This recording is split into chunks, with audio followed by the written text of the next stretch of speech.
The rain had not stopped for 3 days, and Maren Holloway had stopped pretending it would.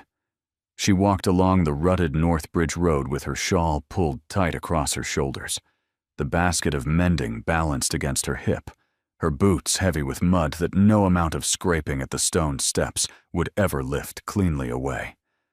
The hem of her gray wool dress was black with it.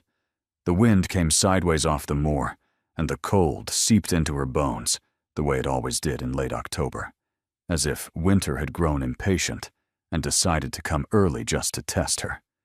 She did not mind the walk. She told herself she did not mind the walk. 3 miles to deliver mended linens to the vicarage, 3 miles back, a half-shilling in her pocket that would not stretch nearly far enough to cover what they owed the chandler. But it was a half-shilling, and her mother had taught her to be grateful for every coin that came honestly.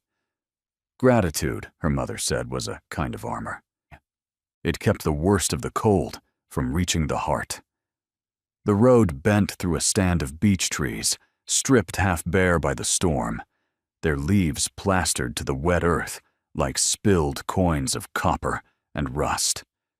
Beyond the trees, the moor opened up gray and endless, with nothing on it but heather and wind and the distant gray shoulder of Pendle Hill rising against a sky the color of old iron. There was no one else on the road. There was rarely anyone on this road. The Northbridge Passage was a forgotten artery, used only by the few cottagers who lived between the village and the great houses farther east, and Maren had walked it so many times she could have done it blindfolded. Which was why, when she came around the bend by the broken milestone, the sight of a man lying in the muddy ditch beside the road struck her like a hand slapped flat against her chest. She stopped. The basket slid down her hip. For a moment she thought he was already dead. He lay so still, half on his side, one arm flung out as if he had been reaching for something when he fell. His coat was good. That was the first thing she noticed, before she noticed his face. The coat was very fine wool, dark green, with silver buttons along the cuff that caught what little light there was. Whoever he was not from her world. Maren set the basket down at the edge of the road and stepped carefully into the ditch. The water came over the tops of her boots at once, shockingly cold, and she gasped before she could stop herself. She did not curse. Her mother had never permitted cursing, and the habit of obedience had outlived the years when her mother could still hear her.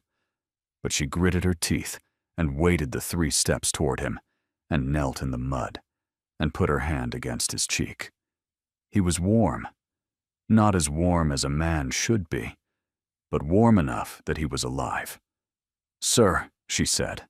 Her voice came out smaller than she meant it to. She tried again, firmer.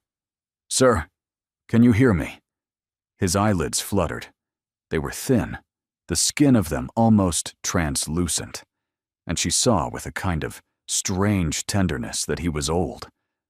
Older than her father had been when he died, older than the vicar, older than almost anyone she knew. His hair was white and fine and damp with rain, and there was a bruise spreading across his temple, where he must have struck a stone when he fell. His lips were gray. When she leaned close to his face, she could smell the rain on him, and beneath that something else. Laudanum, faintly, and the cedar and camphor scent of expensive linen kept in a chest. The scent of a man who had been someone, somewhere, before he had ended up in a ditch on the Northbridge Road. "Sir, please," she said. "Please, open your eyes." He did. They were gray, the same color as the sky behind her, and they did not focus on her face at first, but rather on some point past her shoulder, as if he were looking for someone else. Then they found her, and a terrible exhaustion settled into them. "My horse," he whispered. His voice was a thread. "Did you see my horse, child?" Maren shook her head slowly. "No, sir. I saw no horse. I was—" He closed his eyes again. A small sound came out of him, and she realized with a clutch of horror in her chest that he was trying not to weep. Old men's weeping was a terrible thing. She had heard her own grandfather do it once, the night before he died, and she had never forgotten the sound. I was a fool. I was a stubborn old fool. They told me I should not ride out alone, and "Hush," she said. The word came out before she could think whether she had any right to say it to such a man. "Hush, sir, please. You are alive. That is what matters now. We must get you out of this water." He opened his eyes again and looked at her properly for the first time, and she felt the strange weight of being seen by someone whose seeing meant something. There was a quality to his gaze, even drained as it was, that made her sit a little straighter in the freezing mud. "Where am I?" "On the Northbridge Road, sir, 2 miles from the village of Aldwick. I am Maiden Holloway. I was on my way home from delivering mending." Marin. He tried the name. The corners of his mouth lifted, only just, a ghost of what might once have been a smile. An old name. A good one. "My grandmother's, sir." "Marin," he said again, as if fixing it in his mind. Then his face contracted, and his hand came up shaking and gripped the front of her shawl with surprising strength. "There is a pain in my chest, child, a great pain. I do not think I can stand." "Then we will not stand," she said. She did not know where the calm in her voice came from. Her own heart was beating so hard she could feel it in her throat. "There is a stone wall just there, and a hawthorn growing over it. There will be some shelter.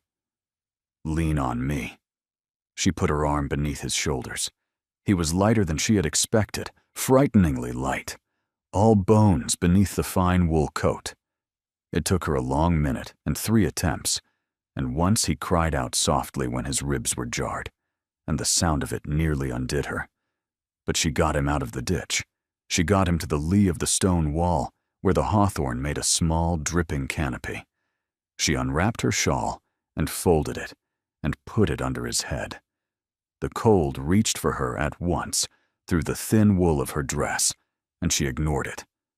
"Sir," she said, kneeling beside him, "I must go for help. There is a farm half a mile back, the Brennick farm. They will have a cart. I will run. I will not be long."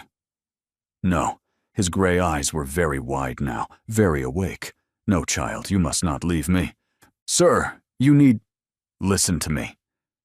His hand found hers in the mud and gripped it. His fingers were cold and thin and trembling. "If you leave me, I will die here. I know it. I have lived long enough to know when a thing has come for me.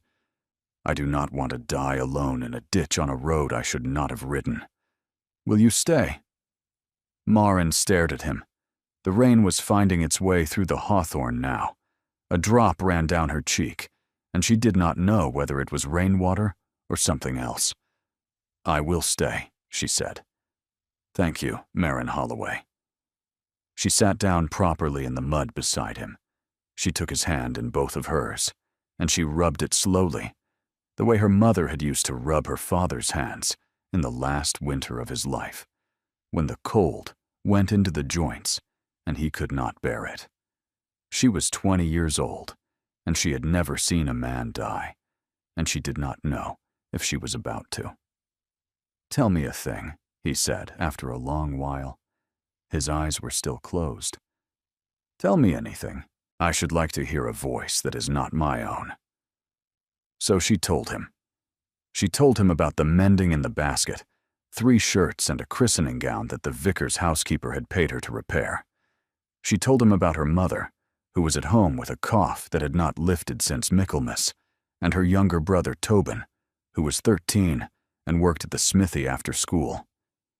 She told him that her father had been a schoolmaster in a village 40 miles south, and that he had died of fever when she was 16. She told him about the books her father had left behind, fewer than a dozen now, and how she read them in the evenings by the 1 candle they could afford.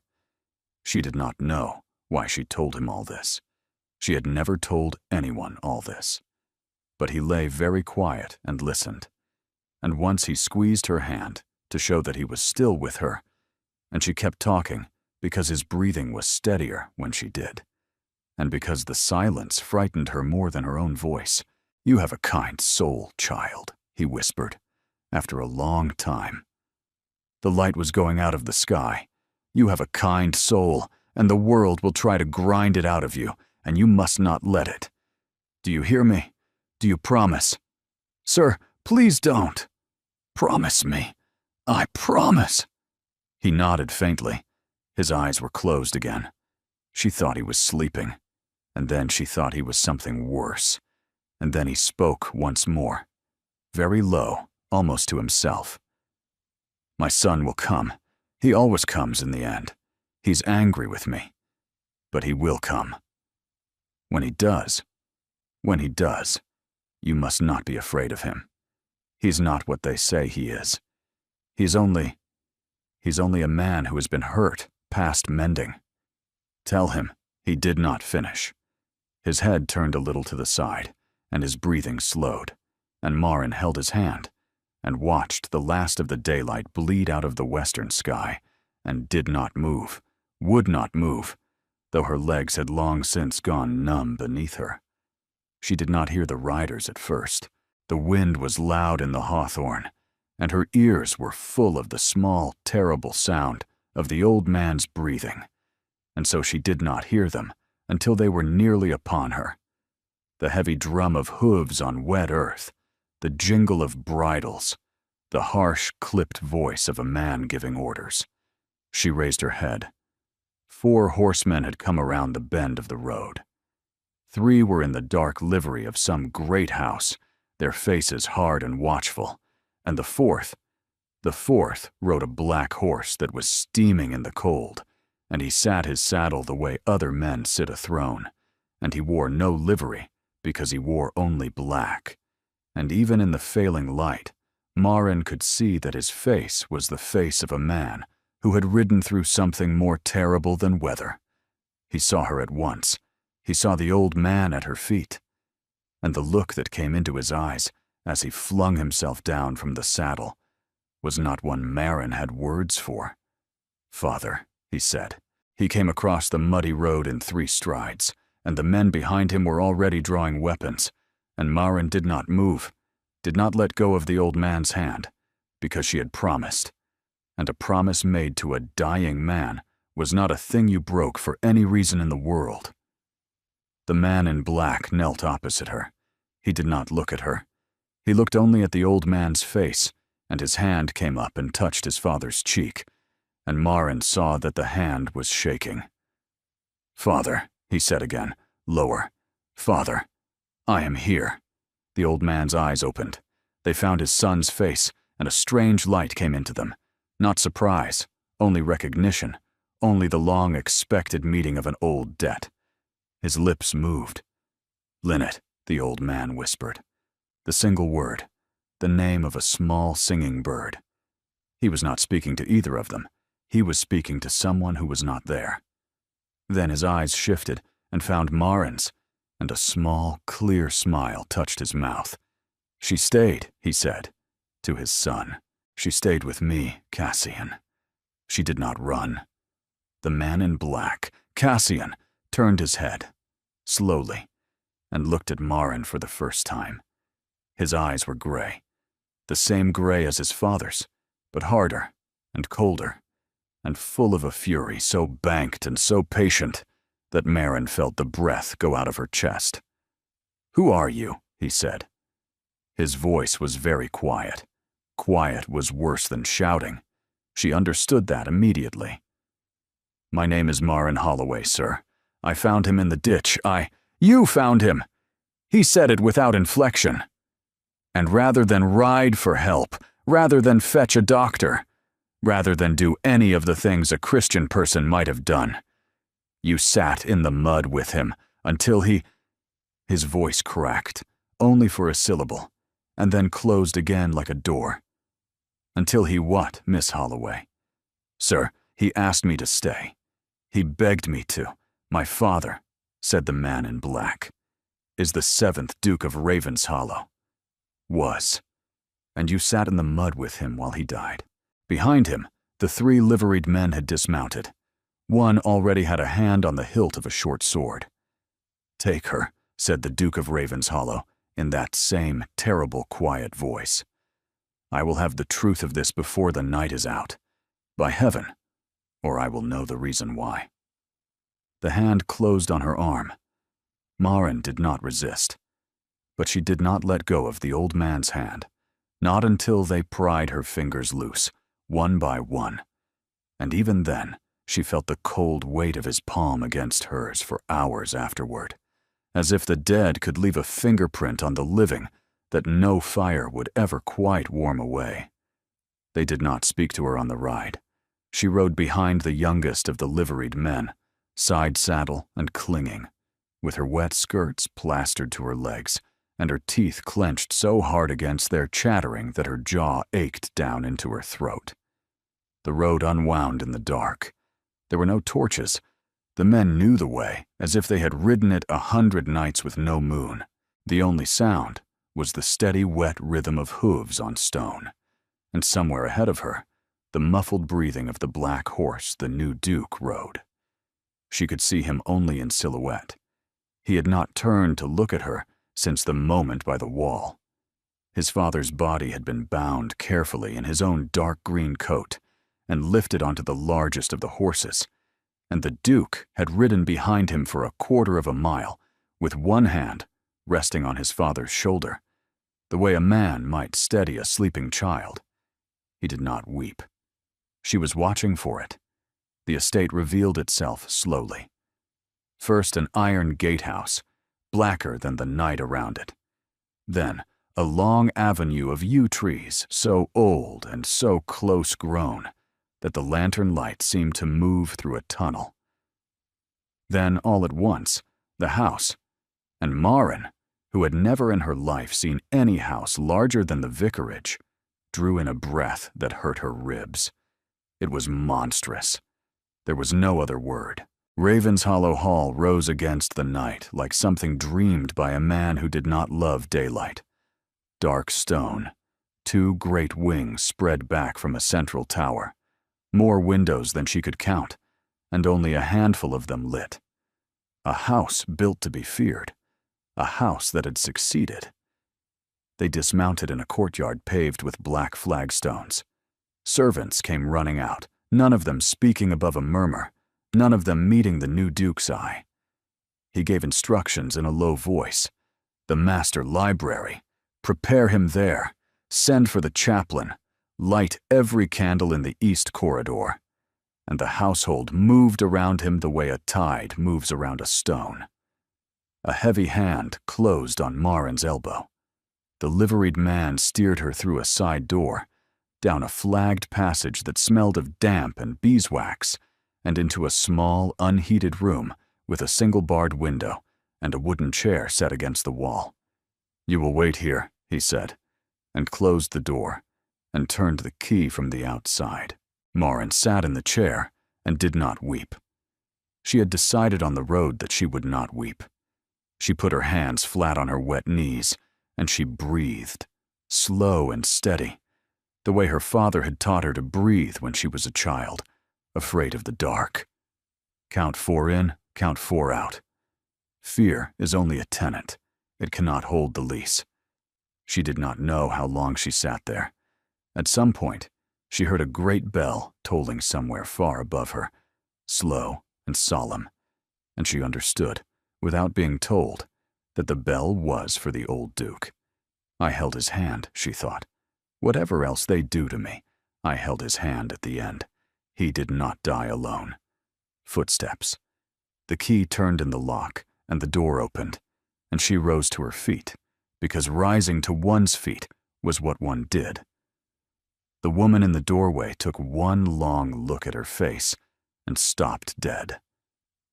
She was perhaps 50, tall, sparse, in plain dark wool with a set of keys hanging at her waist. Her hair was the color of wet iron, and pulled back so severely that her eyes seemed to have been made larger by it. She turned her head and snapped over her shoulder at the men behind her. "Out!" Both of you. The girl is half dead of cold, and you have her sitting in a stone room with no fire. Out." The men withdrew. The woman shut the door, almost gently, and crossed to Marin in 3 quick strides, and took her hands and turned them palm up, and made a small, sharp sound through her teeth. "Child, you are blue. Sit down." She pushed Marin back into the chair and stripped off her own thick shawl and wrapped it around Marin's shoulders. "I am Mrs. Kalehart. I am the housekeeper of Raven's Hollow Hall. I have been the housekeeper of Raven's Hollow Hall for 31 years. I knew the old Duke when he was younger than his Grace is now. Do you understand me?" Marin nodded, not trusting her voice. Mrs. Kalehart knelt, actually knelt, her good wool dress on the stone floor, and looked into Marin's face. "I want you to tell me exactly what happened on that road, not what they will ask you.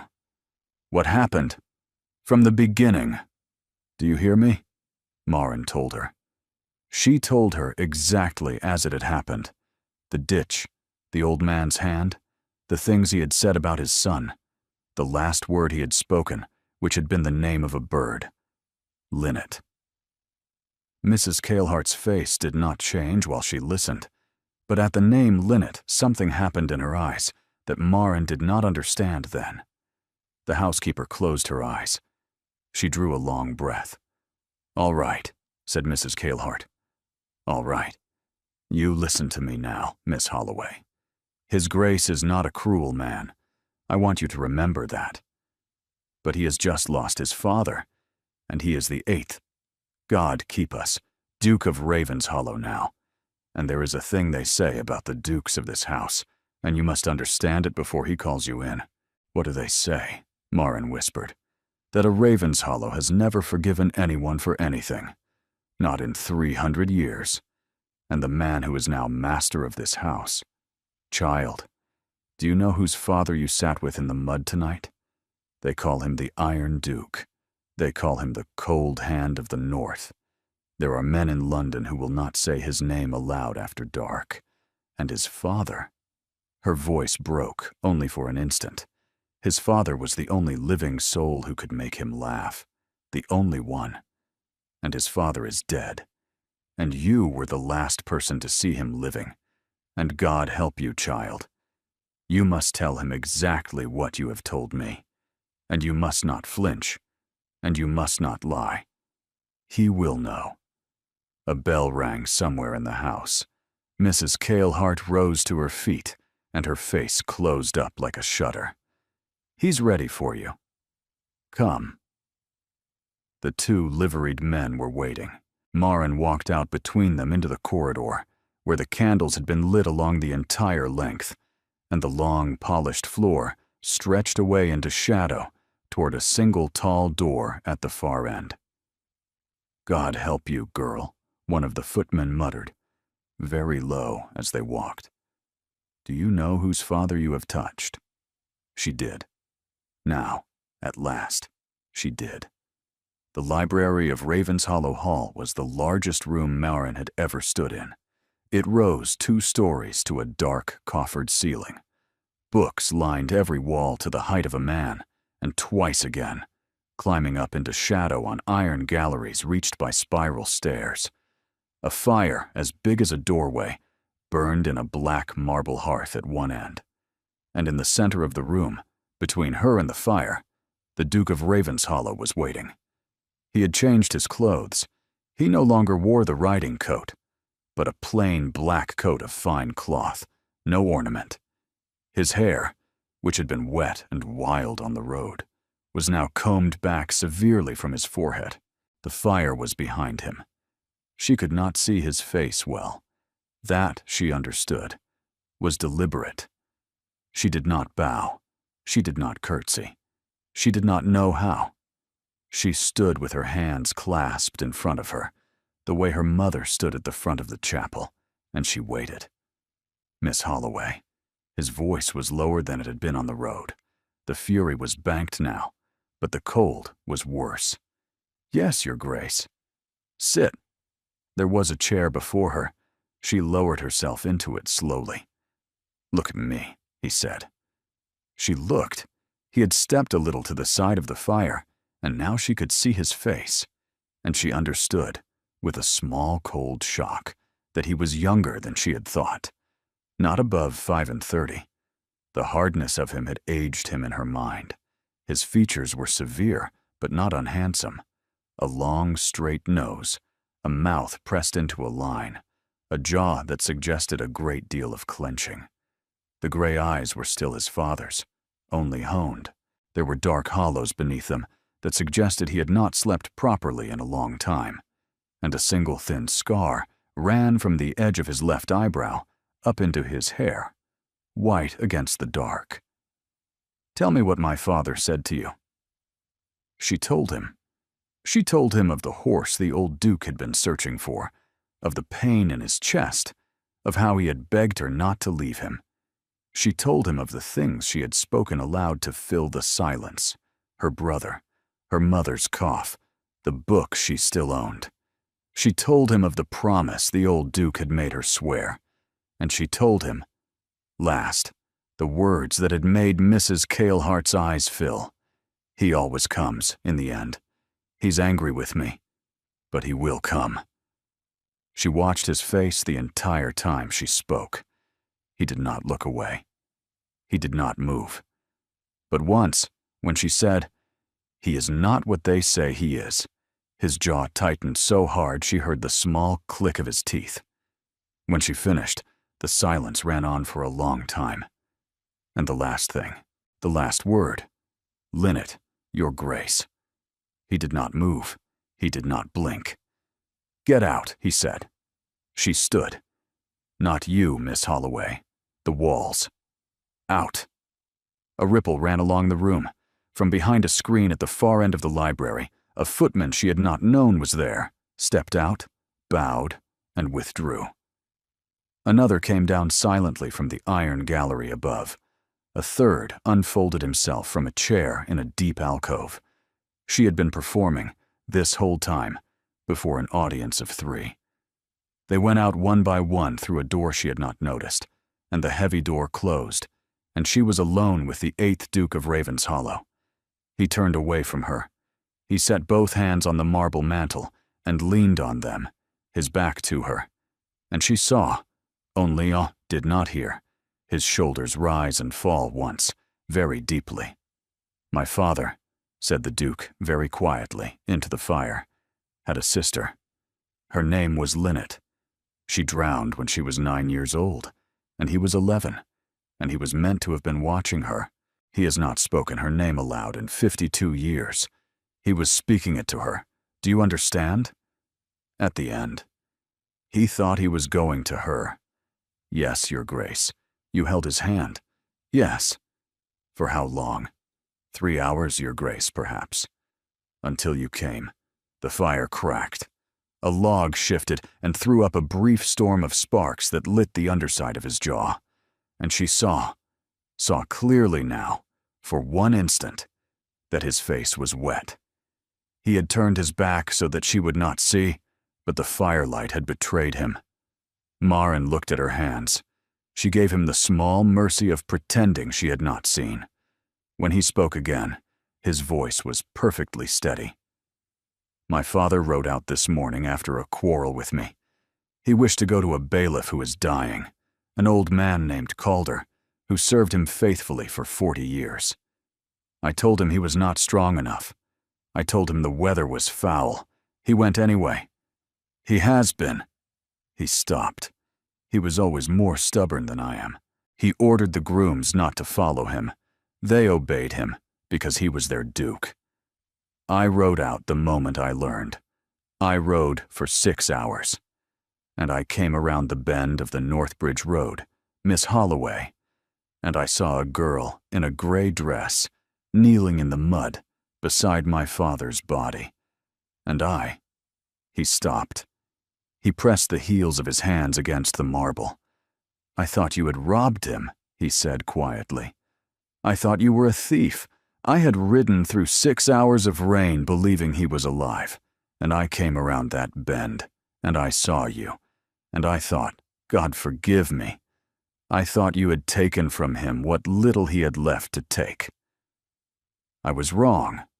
Mrs. Kalehart has told me what you told her. I have just listened to you say it again, and I have watched your face while you said it, and I know that you were not lying, because no one has ever lied to me about my father, and looked the way you looked when you spoke of him. He liked you. He told me so. With his last breath, he told me so. I will not forget that, Miss Holloway. She nodded. It was the only thing she could do. He turned, finally. Whatever was on his face, he had got it back under his control. I find myself with a debt I cannot pay. I cannot give my father back another hour of life. But you came in your wet clothes, in the dark, between my men with their swords half drawn, and you sat in my library and told me the truth, though it cost you, and I will not let you walk out of here tonight and back to a cold cottage and an ill mother and a debt at the chandler's. You will stay in this house. You will be given a room and a fire and a hot meal. In the morning, when I have my mind under me again, we will speak of what is owed to you. You will not refuse. She found her voice. It was small, but it was hers. Your Grace, my mother does not know where I am. She is ill. If she wakes in the night and finds me gone, a rider will be at her door within the hour. He will carry whatever message you wish to send. He will carry money. He will carry food and a doctor, if a doctor is needed. And he will tell her that her daughter has been the guest of this house for one night out of grief and gratitude. Will you write to her now? Yes, Your Grace. He nodded once, the smallest motion, and rang the bell pull. Mrs. Kalehart had been waiting. Instructions were given in a low, fast voice. The blue room, hot water, a rider for Aldwych within the half hour. When the housekeeper had gone, the Duke turned back to Marin. One more thing, Miss Holloway. My father, did he give you anything? Said anything, in the last hours, that he wished given to me or kept from me? Think carefully. He was not a man to die without arrangements, she thought. The cold and the hours had loosened something in her memory.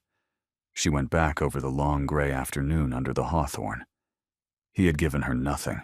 He had only made her promise to keep her own kindness, and he had spoken the name of a drowned child 52 years gone, and he had said— She stopped.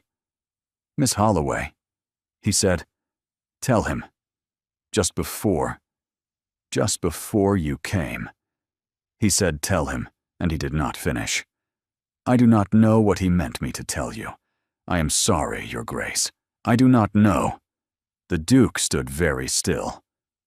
Tell him, he repeated. Yes, Your Grace.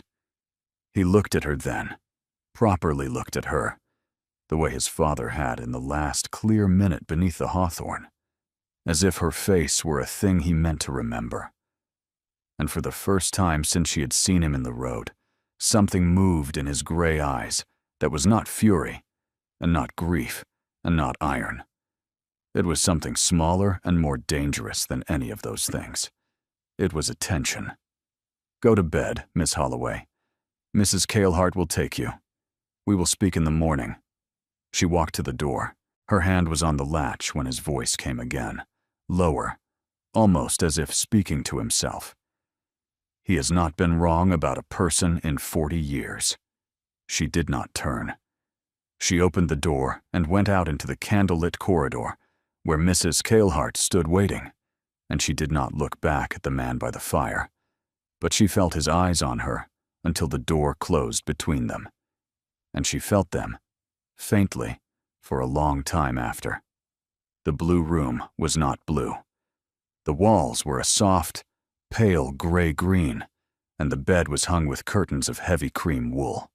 A fire had already been lit. A copper bath had been brought in and was being filled by 2 silent maids.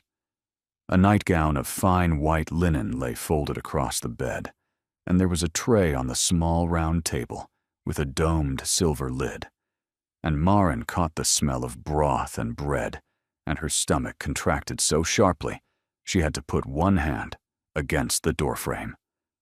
"In, child," said Mrs. Cailhart behind her. "Don't stand staring. Mary, Beth, go on now. I will see to her myself." The maids curtsied and went out. Mrs. Cailhart shut the door and turned the key. "Why am I locked in?" "You are not locked in. I am locked in with you. There is a difference. The household is in confusion tonight, and I will not have a maid wander into this corridor and see things she will speak of in the kitchens by morning. Out of those clothes." Maren went behind the screen. Her fingers shook on the laces of her bodice. She stepped into the water, and the heat of it went up her body in a wave, and the breath came out of her in a small, involuntary sound. She washed. When she rose at last, Mrs. Cailhart wrapped her in a great warm towel and rubbed her dry the way one might rub a child, brisk and impersonal, and somehow very kind. Then the nightgown. Then she was guided to the chair by the fire, and the tray was set on her lap. Eat. All of it. Maren ate. The broth was beef and barley. The bread was still warm. There was a small dish of stewed pears, and a glass of something dark and sweet that Mrs. Cailhart said was elderberry cordial. She ate until her stomach hurt, and somewhere in the middle of it, her eyes began to fill, and she could not stop them. "Don't, child. You have a long road ahead of you, and you will need every drop. I do not know what is happening, Mrs. Cailhart, nor do any of us just yet. Will I go home tomorrow?" A small pause. "I do not know, Miss Holloway." Maren set the spoon down. What did he mean when he said he has not been wrong about a person in 40 years? Mrs. Cailhart was silent for a long moment. The old Duke had a gift for reading people, child, a very particular gift. He could sit across a table from a man and know within the soup course whether he was honest.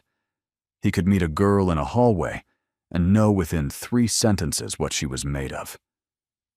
In 50 years, Miss Holloway, he was never once wrong. Not once. The household used to speak of it. He would say, "That man will betray his brother before the year is out."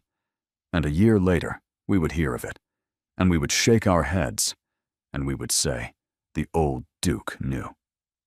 She paused. Tonight, before he died, in a wet ditch on a road he should not have ridden, he looked at you, and he told his son. She stayed with me. She did not run. That was not a sentence about a road. That was a sentence about your soul, and His grace knows it. And His grace, who has not believed in his Father's gift for years, is sitting alone in that library tonight, trying to decide what to do about it. Maren stared at the fire. I do not see why any of this should fall on me. I am 20 years old, and I deliver mending.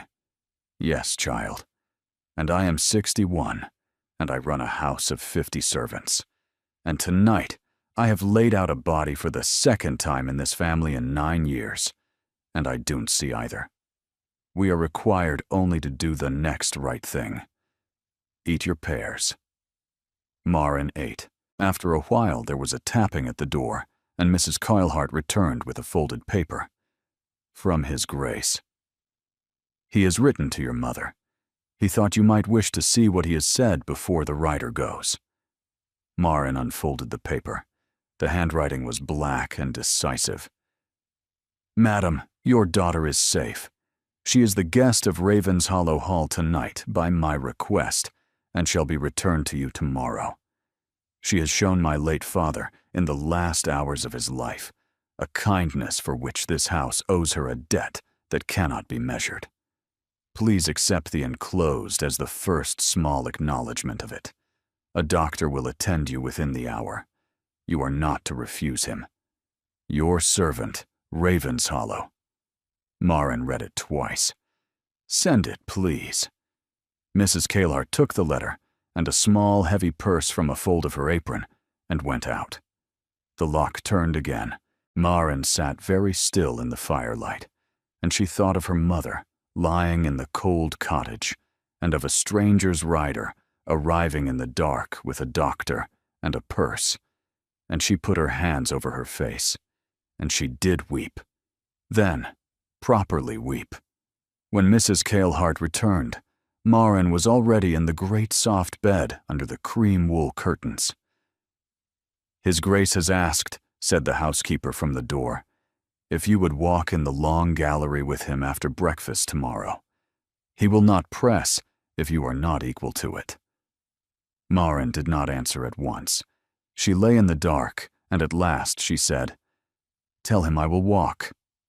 "Yes, Miss Holloway." The door closed. The key turned. The house held its breath above her, around her, beneath her. 600 years of stone, and a body laid out somewhere in another wing, and a man alone in a library, and a girl in a borrowed bed who had walked out of her own life that morning to deliver 3 shirts and a christening gown, and had not, it seemed, walked back into it yet. She woke before the house did. The light at the window was still gray, the fire down to its last red eye. She lay very still and watched the curtain move in some draught she could not feel. A maid had laid out a dress on the chair by the fire. Dark gray wool, very plain, very well made, with a soft white linen collar and small bone buttons, a pair of stockings, a pair of slippers, a clean shift, a single dark ribbon for her hair. There was a folded note pinned to the sleeve, in a different hand from the Duke's. "Miss Holloway, this was Mary Kalehart's, who served here as a young woman 30 years ago and was of your size. It is plain, but clean and warm. Wear it without shame. It has not been worn since she married, and she would be glad of it." A.C. Mrs. Kalehart's daughter, Maren, understood. She held the note for a long minute. She dressed slowly. The wool was finer than anything she had owned. She brushed her hair out by the fire and tied it back with the ribbon, and looked at herself for a moment in the small, dim glass above the mantel, and did not entirely recognize the woman who looked back. She turned away quickly, a scratch at the door. A young maid who curtsied and would not meet her eye, and said in a small, frightened voice that breakfast was laid in the small east room. The corridor she had walked in candlelight last night was hung with portraits, and she did not look at any of them. The girl led her down 2 flights of carpeted stairs, along a passage hung with dark green paper and lit by tall windows that showed a wet gray lawn outside, and at last to a door which she opened and then withdrew, curtsying again. Maren stepped inside. It was a small room, a breakfast table set for 2 by a window that looked out on a walled garden. The Duke was already there, standing at the window, with his hands clasped behind his back. He did not turn. "Sit, Miss Holloway." She sat. There was tea already poured at her place. "Did you sleep?" "Yes, Your Grace. Thank you." "I did not." He turned. The light from the window caught his face, and she saw what last night's fire had hidden. The dark hollows beneath his eyes had deepened, and his hair, severely combed last night, had a single disordered strand at his temple, where his hand had passed through it once too often. "Eat," he said. "I will not pretend to make conversation. I am poor company this morning." She ate. He watched the garden. After a long while, he came to the table and sat opposite her, but he did not eat. He poured himself a cup of tea, drank none of it, and turned the cup slowly in its saucer. "My father will be buried on Friday, in the family chapel here. There will be many people, speeches, a great deal of formality of the kind he himself despised. None of it will resemble the man who died yesterday, on a wet road in a borrowed coat, looking for his horse." He glanced up at her. "I tell you this so that you understand. The man you sat with in the mud, and the 7th Duke of Ravenshollow, were not entirely the same person. The first was my father. The second was an office. We will bury the office on Friday. Almost no one will mourn the first. You will, Your Grace. He looked at her. He did not answer. Walk with me. I cannot bear another minute of this room. The long gallery ran the entire length of the south wing. A polished oak floor. Tall windows along one side that flooded the space with gray northern light. And along the other side, a procession of portraits stretching back 300 or 400 years. They walked slowly. The space between them was perhaps 2 feet, and it felt every step like a thing being measured. Tell me something. When my father said to you the world will try to grind it out of you, and you mustn't let it, what did you understand him to mean? Marin considered. That I am poor, Your Grace, and a woman, and that the world is not generally kind to either of those things. He saw my hands, I think. He saw the basket. He guessed the rest. He was warning me that I would be tempted, in time, to become harder than I am, in order to survive, and he was asking me not to. And shall you obey him? I shall try. Why? She stopped walking. He stopped a step later and turned. Because he asked me, Your Grace. Because he was dying, and he asked me, and a thing asked of a person at that hour is a thing I do not know how to refuse. I am not certain I can keep the promise. I expect the world will indeed try, and I expect it may succeed. But I shall try. That is the whole of my answer. He looked at her for a long moment. It is the answer I was looking for. Walk on, Miss Holloway. They walked. He stopped eventually before one of the portraits, a man in dark green, perhaps 50, with gray eyes and a mouth that was almost on the point of smiling. My father. Painted 7 years ago.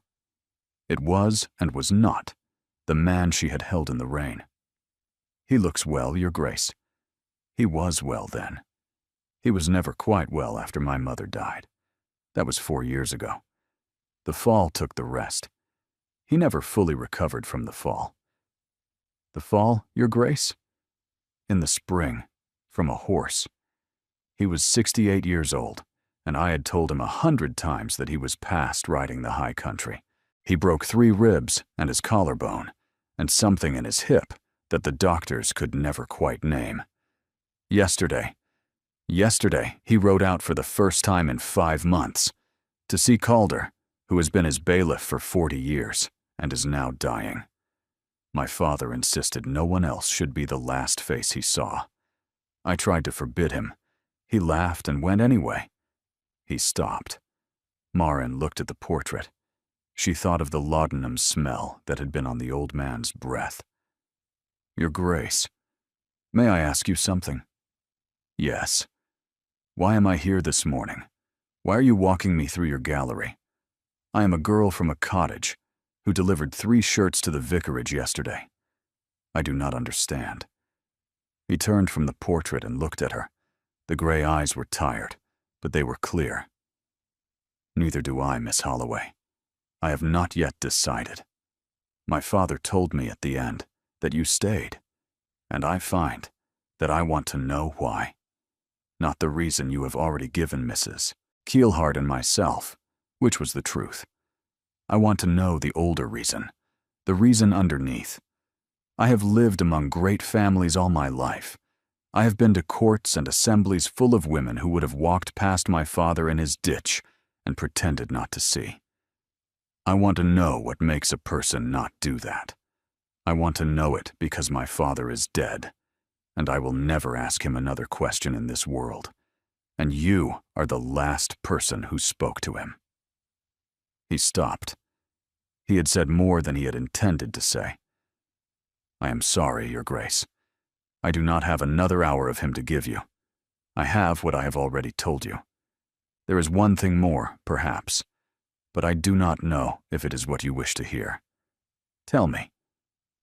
He spoke of you, Your Grace, before the end. He said you would come, that you always came in the end, that you were angry with him, but you would come. And he said, she paused, because she wanted to be exact. He said that you were not what they say you are. Those were his words. He is not what they say he is. He is only a man who has been hurt, past mending. And then he said, tell him. And he could not finish. I have been thinking all night about what he meant me to tell you. I think, tell him was the whole of it. I think he wanted me to tell you that he had said that of you, out loud, to another person. That was the message. He had gone very still. Miss Holloway, he said, very low. You have done me a kindness this morning that I do not think you understand. Your Grace, walk back with me. We have been here long enough. They walked back. At the door, he stopped and turned, and she saw that he had got his face under his control once more, the iron of him drawn close. You will go home this afternoon. I shall send you in a carriage with Mrs. Kalehart, who will see your mother and arrange for proper care. There will be a sum of money. You will not refuse it.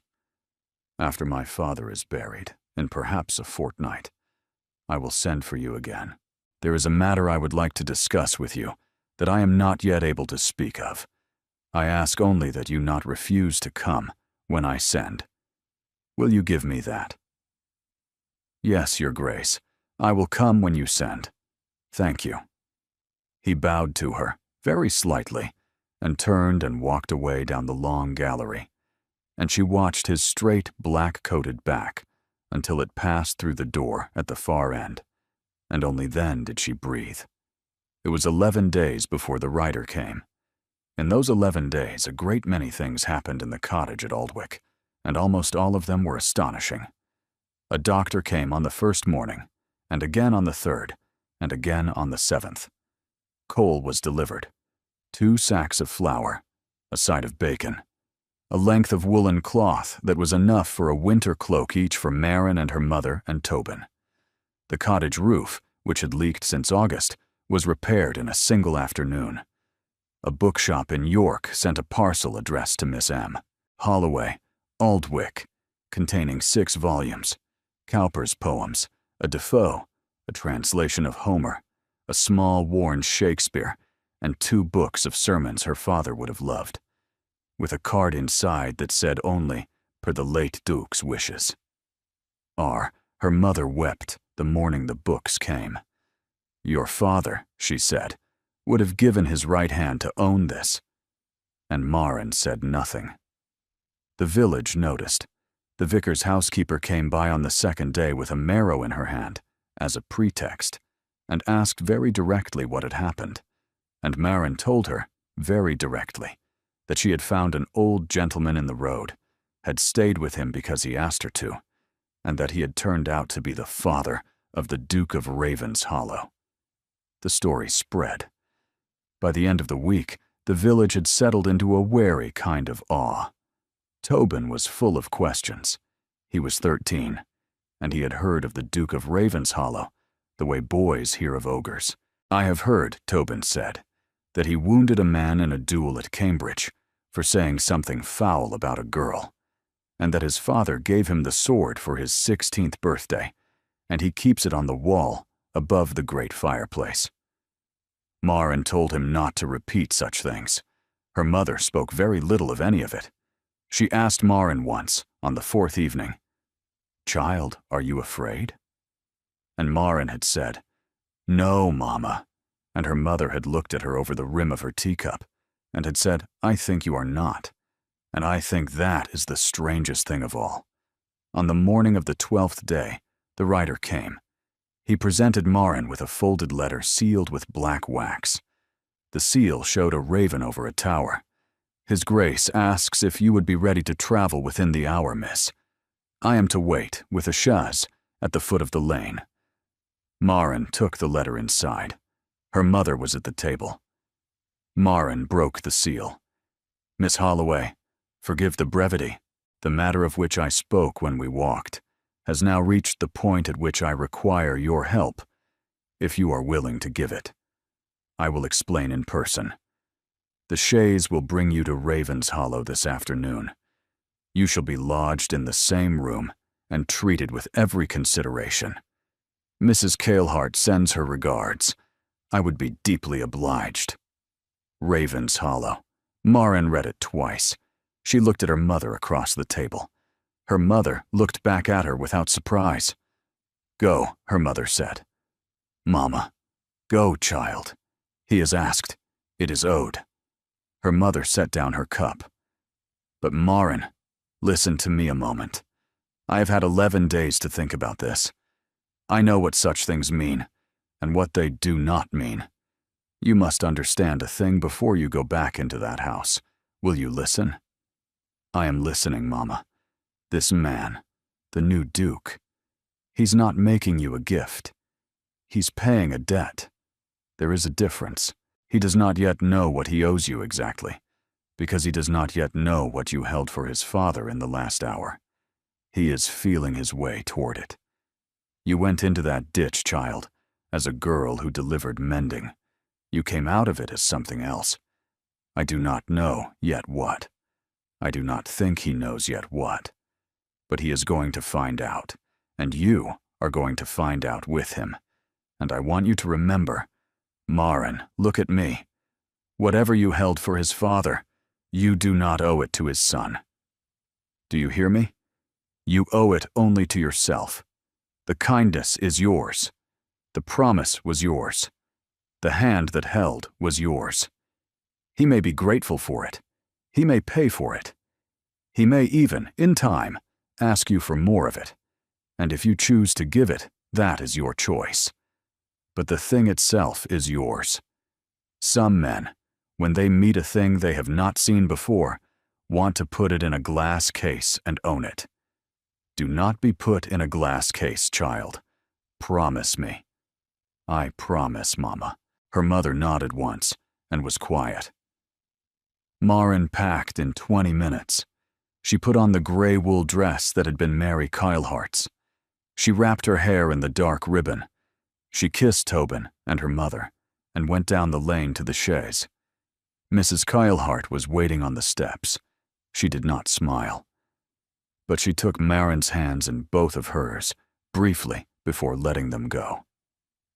He is waiting in the small library this time, the housekeeper said, walking briskly beside her into the house. Not the great one. The small one is on the south side, where his father used to read. He does not use it. He has been using it for the last 3 days. I do not know what to make of it. Mrs. Kalehart, is he well? The housekeeper did not answer at once. At the door of a room at the end of a passage hung with fox-hunting portraits, she stopped, her hand resting briefly on the latch. He has not slept above 3 hours together since his father died. He does not eat unless I send something up and stand over him. He took his father's coffin to the chapel by himself, on his own shoulders, with 3 men of the household, when the undertaker tried to bring a hearse. The household has been afraid to come near him. She paused. Yesterday, after the funeral, he sat at his father's desk for 6 hours. And at the end of those 6 hours, he rang for me and said, "Send for the girl." That is all. Send for the girl. And I came down those stairs, child, and I sent the rider with the letter. And I knew, the moment I sent it, that something is beginning here. I do not know what. But I would have you know it before you go in. Are you ready? Yes. Then in you go. She opened the door. The small library was a warm room, paneled in dark wood, lined with books on 3 sides, and with a fire burning in a small grate. The 4th wall held a single great window onto a kitchen garden gone half to seed. There were 2 deep armchairs by the fire and a small writing desk under the window. And at the desk, the Duke of Ravenshollow was sitting, his head bent over a paper, his coat off and laid over the back of the chair, his white linen shirt open at the throat. She had never seen him without his coat. It made him a different man, smaller, more tired, more mortal. He looked up when she came in. He set the pen down carefully. He stood. and Marin saw that he was thinner than he had been 11 days ago. "Miss Holloway, thank you for coming." "Your Grace."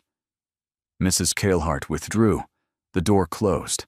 They were alone. "I shall come to the point.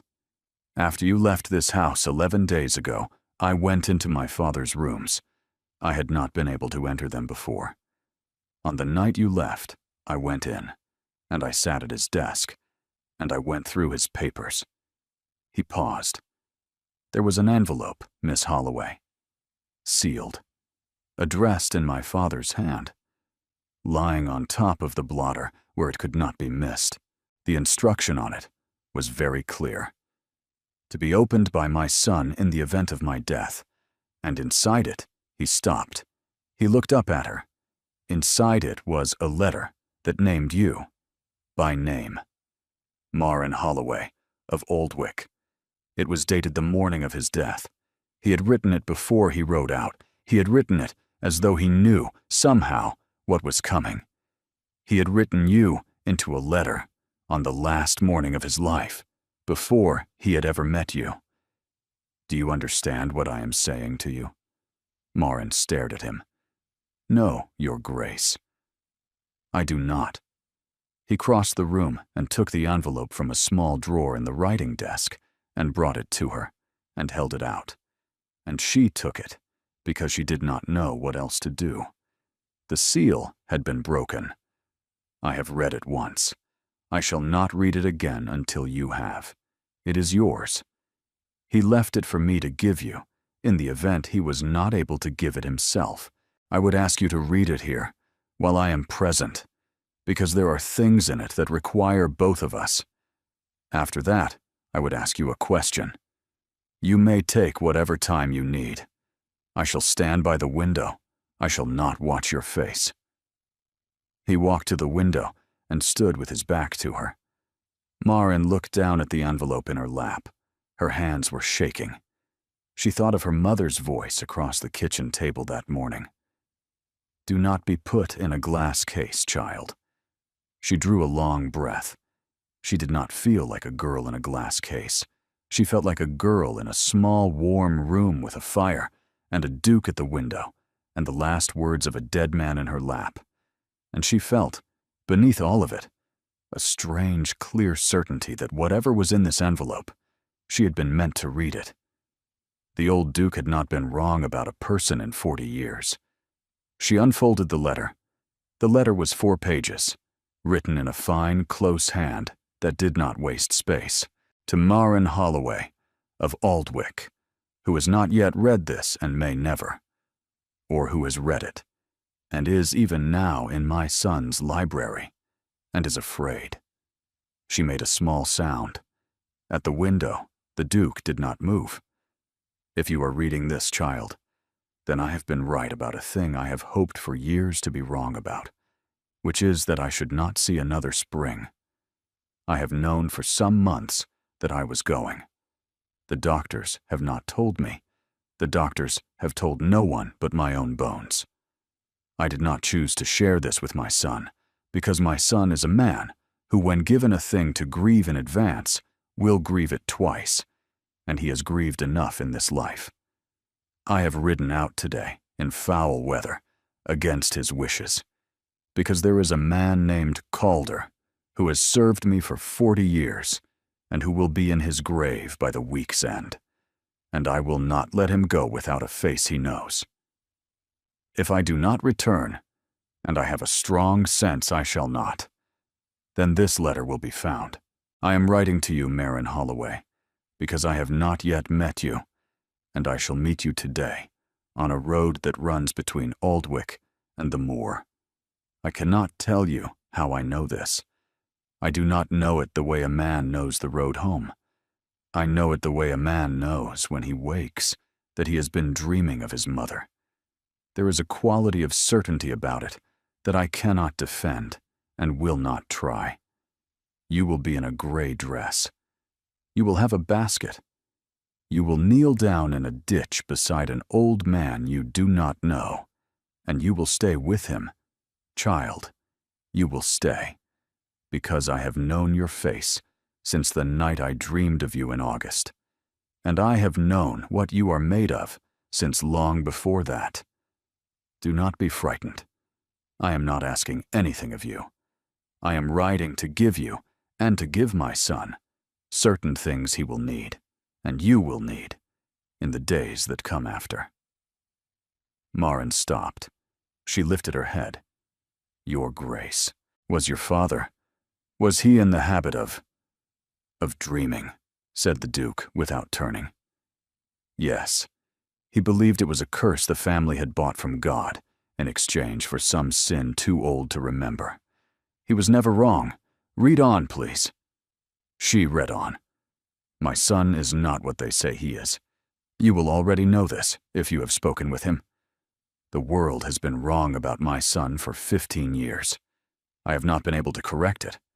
He has not been able to correct it. He will not let me try. I am dying with this thing undone, Marin, and I am asking you, I am only asking, you may refuse, to be in his life for a little while, in such manner as the two of you can together arrange, so that he may have one person who saw him true before I went. To this end, I have made arrangements. Attached to this letter is a note to my steward. He is instructed upon my death to settle upon you and your mother an annuity of £150 per annum in perpetuity, charged against the Aldwych portion of the estate.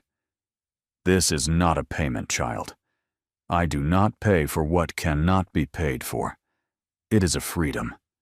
With it, you will not need to deliver mending in the rain. With it, your mother will have a fire all winter, and your brother will go to the school in York if he wishes. He cannot revoke it. Even he cannot, because I have written it so. Do not refuse it. I am dead. You cannot be too proud to take a thing from a dead man. The second arrangement is this. I have asked Mrs. Kalehart, who has loved my son properly for 30 years, to find an honest pretext under which you may stay at Ravenshollow some part of each month for the next year.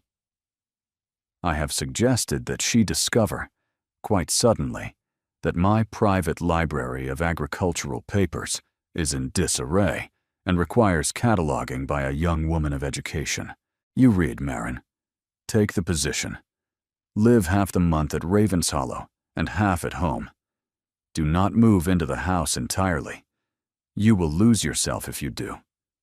But come, sit in the small library where I am writing this now, where my son will find this letter. Do not love him, Marin, until you are sure. He is not a project. He is not a wounded animal to be saved. You are too good to be wasted on a man who is not equal to you. But sit with him. Read. Talk. Disagree with him. He is starved of disagreement. Be exactly the girl you are. I am tired, child. The hand grows uncertain. I shall finish. One last thing. To my son. Cassian, I have spent my life trying to teach you that you are loved, and you have spent your life refusing to believe it. I am sorry. I am sorry I did not do it better. I am sorry I have left you alone in a house where the walls have been calling you the Iron Duke for so long that you have come to think it is your name. It is not your name. Your name is Cassian Allard, and you are my son, and your mother loved you to the bottom of her heart, and I love you more than I have ever known how to say aloud. I have given Marin Holloway this letter because I trust her to carry the saying of it for me. Listen to her, my dear boy. She does not lie. She cannot lie. Do not frighten her away. Do not pay her too much. Do not try to make her into a lady. She is already a lady, in the only way that finally matters, and the rest is scaffolding. Let her sit in the small library and catalog my papers, and pour her tea, and do not be the man you think you are obliged to be when you are alone with her. Be the boy who used to ride beside me on the moor and ask why the curlews cry. He's still in there, Cassian. I have heard him in the silences all these years. Let him out a little. I love you, my son. I am going now to find Lynette and your mother. They will both scold me for being late. Your father, Ravenshollow, the seventh of that name, who in the end was only Henry, and was glad of it. Marin laid the letter down upon her lap. She did not weep. A strange, clear stillness came over her, of the kind that comes after a long fever has broken. Your Grace. He turned. She found that she could look at him. The letter had given her a kind of permission. His face was wet again, and this time he had not even tried to hide it. He knew, said Marin. Yes, he knew, and he wrote. And he wrote out anyway. Yes. Why? The Duke moved away from the window. He came and sat in the armchair opposite hers, slowly, like a man whose joints hurt. Because he was a Ravenshollow. Because Calder had served him for 40 years. Because there was a thing he had promised, and he kept his promises. Because, I think also because he had decided that he wanted his death to be of use to me. He has arranged the whole of it, Miss Holloway. He has arranged you. He has arranged Mrs. Kalehart. He has arranged the cataloging. He has— a small sound escaped him, almost a laugh.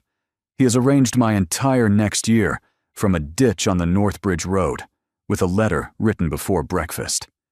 He was the most stubborn man in England. He has died as he lived. Of course he knew. Your Grace, Cassian, he said, if you can. Not in front of others. In front of others, I am Ravenshollow, and shall be for the rest of my life. But here, in this room, today, after that letter, call me by my name, please. Once, so that I have heard it spoken in this house by someone other than the dead. She looked at him. Cassian, she said. He closed his eyes. Only for a moment. Thank you. Marin. She set the letter aside. He has asked me to catalog his papers. Half a month here, half a month at home. I have read what he wrote. I should like to ask you, Your Grace, what you wish. I have told you to call me Cassian. What you wish. The wish in the letter was his. I am not bound by it, and you are not bound by it. And I should like to know your wish, in your own words, before either of us makes a thing of his. He looked at her for a long moment. My wish is that you take the position. My wish is that you sit in this room and sort his papers, and that I sit in here with you sometimes when I have an hour, and that you tell me, by degrees, the things he said to you on the road. My wish is that I should not be alone in this house for the next year, Marin Holloway. That is my wish. I have not had that wish granted in any house I have lived in for a long time. But you have asked, and I am answering. She nodded. Then I shall take the position, on the terms your father has set. Half a month here, half at home. I shall not be a fixture in this house. I shall come, and I shall work, and I shall sit with you when you have an hour, and I shall go home when the half-month is up. We shall see, Cassian, what becomes of it. He bowed his head. Thank you. Marin. The fire cracked in the grate. Outside the window, somewhere, a single bell began to toll the hour, and the sound of it filled the small library and slowly faded. And they sat across from one another by the fire, and neither of them spoke for a long while, and neither of them needed to. But that night, walking back to the blue room behind a maid with a candle, Marin passed a corridor she had not passed before, and from the far end of it, she heard, quite clearly, the voice of a woman, high, light, beautifully modulated, on saying, "Of course Cassian will see me. Cassian always sees me. I shall wait." And though Marin could not see the speaker, she felt the cold prickle of warning along her arms, and she walked on, faster, and did not look back. The woman's name, she learned the next morning at breakfast, was Lady Sabra Vane. It was Mrs. Kalehart who told her, sitting opposite her in the small east room with her hands folded primly on the table. She has been here since last night, Miss Holloway. She rode in unannounced after dark. His Grace did not summon her. He rarely does, and yet she comes. She has been coming for 3 years. Her father is the Earl of Marwen, whose lands border ours to the south. She has decided, and I use the word decided on purpose, child, that she will be the next Duchess of Ravens Hollow. She is very beautiful, Miss Holloway. She is very clever. She has the manners of an angel and the patience of a hunting cat. I am telling you this now because you will meet her this morning. She has heard of you. She has heard of the cataloging arrangement. She has asked, very sweetly, if she might be presented to the dear creature who was such a comfort to His Grace's father at the end. Those are her words. I see. Do you? I think so, Mrs. Kalehart. Then I shall not insult you with further explanation, only, she will be entirely charming. She will compliment your dress and ask you about your mother, and find some small kind way to remind you that you are a girl who delivered mending 2 weeks ago, and she is the daughter of an earl. Do not bristle. Do not match her. Be exactly who you are. She will not know what to do with that, because no one has ever simply been themselves at her, and that, child, is your one advantage. I understand. Good. She is in the morning room. His Grace will be there. He thought it better to do it in the open, and be done with it, than to have her hunt you through the corridors for a fortnight. Drink your tea, child. You will need it. The morning room was full of pale November light, and at the center of that light was Lady Sabra Vane. She was fair, ash-blonde hair drawn back simply but flatteringly, skin the color of fresh cream, a long, graceful neck rising out of a high-necked wine-colored riding habit. Her eyes were a clear pale blue, her mouth was small and at rest, and very faintly amused. The Duke stood by the fire. He was again in the black coat. Marin saw the moment she entered that he had put a kind of armor back on. Lady Sabra rose. Miss Holloway, how wonderful! I am Sabra Vane. I have been longing to meet you. May I? She took Marin's hands before Marin could decide whether to give them. Her grip was soft and brief and perfectly practiced. Up close, her eyes took in Marin. The dress, the ribbon, the work-roughened hands, in one swift, kind, devastating sweep. Such a face. Such a dear, honest face. Cassian has told me everything, what little he can bear to tell, and I have wept over it. Truly, I have. To think of a girl your age, alone on that horrid road with poor dear Henry, I cannot imagine. I should have fainted. I should have been useless. But you stayed. I called you a heroine when Cassian told me, and I shan't take it back. Sit, please. Marin sat. So did Lady Sabra. The Duke did not. Tea, Miss Holloway? No? Are you sure? You look quite chilled. We shall have to find you something warmer to wear about the house. Mrs. Kalehart has been remiss. Cassian, has she not? Miss Holloway is suitably dressed, said the Duke quietly. Of course she is, my dear. Of course. I only meant for the corridors. Lady Sabra turned the full sweet light of her attention back on Marin. Now, you must tell me about the cataloging. I think it is delightful of Cassian to give you such a project. So thoughtful. You read, then? I had imagined. Well, Aldwych is such a small place, isn't it? My father was a schoolmaster, Marin said. Was he? How charming. He died when I was 16. Oh, my dear, how dreadful. Lady Sabra's eyes moistened, on cue, exactly the right amount. Cassian has been so generous. He is generous to a fault, you know. We shall have to watch him, we two, or he shall give the whole estate away to deserving cases. Shan't we, Cassian? Yes, Sabra. He says yes to everything I say, Lady Sabra confided, leaning toward Marin. It is a great failing of his. I have been trying to cure him of it for years." "Sabra," said the Duke. The single word was not loud, but Lady Sabra's smile froze, very faintly, for 1 second. Then it warmed again. "I am only teasing you, my dear. Miss Holloway will think me dreadful." She turned back to Marin. "You shall stay through Christmas, then?" "I do hope so. We are to have a small gathering on the 20th, only 30 or so. Cassian is dragging me through it under protest. You must be there." "Lady Sabra is very kind," said Marin, "but I shall be at home by then. I am not staying through Christmas. I work here only half the month." A flicker. The first one. Quickly mastered. Half the month. How interesting an arrangement. Whose idea was that, I wonder? "Mine," said Marin. Lady Sabra's pale eyes rested on her for 1 second longer than was comfortable. Then she laughed, a small, clear silver laugh, and tapped Marin lightly on the wrist. "How sensible you are." "Cassian, is she not the most sensible creature?